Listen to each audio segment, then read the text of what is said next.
Breaking news చూస్తున్నాం.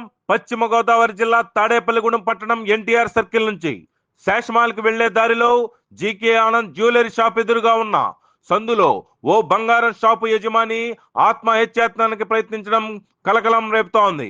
సదరు బంగారం షాపు యజమాని ప్రగతి కాలేజ్ సమీపంలోని ఓ ప్రైవేట్ ఆసుపత్రిలో చేర్పించి చికిత్స చేస్తున్నట్లుగా తెలుస్తోంది. సదరు బంగారం షాపు యజమాని ఆత్మహత్యాయత్నం చేసుకోవడానికి ఆర్థిక లావాదేవీలే కారణమంటున్న కొంతమంది బంగారం వ్యాపారస్తులు విజయవాడకు చెందిన ఓ బంగారం షాప్ హోల్సేల్ వ్యాపారికి 2 కేజీల బంగారం, తాడేపల్లిగూడెంకు చెందిన మరొక బంగారం వ్యాపారికి 2 కోట్ల రూపాయల బాకీ పడడంతో సదరు బంగారం వ్యాపారి ఆత్మహత్యకు యత్నించినట్టుగా సమాచారం అందుతోంది. సదరు షాపు యజమాని పురుగుల మందు తాగి ఆత్మహత్యాయత్నం చేసుకోవడానికి ప్రయత్నించే ముందు తాడేపల్లిగూడెంకు చెందిన ఒక ప్రముఖ బంగారం షాపు యజమానికి ఫోన్ చేసి తన పిల్లలను మీరే చూసుకోవాలని చెప్పి ఆ తరువాత పురుగు మందు తాగి ఆత్మహత్యాయత్నం చేసుకున్నట్లుగా జోరుగా ప్రచారం సాగుతోంది. గతంలోనూ ఈ షాపు యజమాని తండ్రి ఐపీ పెట్టి అమాయక ప్రజలకు టోపీ పెట్టినట్లుగా తెలుస్తోంది.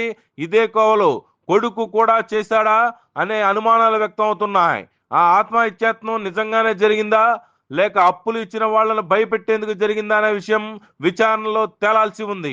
ఇలా తాడేపల్లిగూడెంలో వరుసగా కొందరు బంగారం షాపుల యజమానులు చేస్తున్న పనులకు అమాయకపు ప్రజలు బలవుతున్నారనే విమర్శలు వినిపిస్తున్నాయి. ఇంకొందరు బంగారం షాపు యజమానులు షాపులు మూసేసి బోర్డు తిప్పేయడంతో లబో దిబ్బోమంటున్నారు తాడేపల్లిగూడెం ప్రజలు. 50 లక్షల పెట్టుబడితో ఒక జ్యువెలరీ షాప్ అద్దెకు తీసుకుని డమ్మీ బంగారం వ్యాపారం చేస్తూ దానికి రంగులు అద్ది కోట్లాది రూపాయల అప్పు తీసుకుని ప్లేట్ తిప్పేస్తున్న పరిస్థితులు నెలకొంటున్నాయి.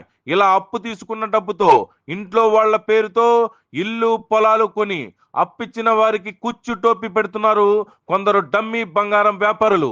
ఇప్పటికైనా ప్రజలు కళ్ళు తెరిచి బంగారం కొనుగోలు విషయంలో ఆచితూచి వ్యవహరించి తమ సొమ్మును భద్రపరుచుకోవాలని సూచిస్తున్నారు వ్యాపార నిపుణులు.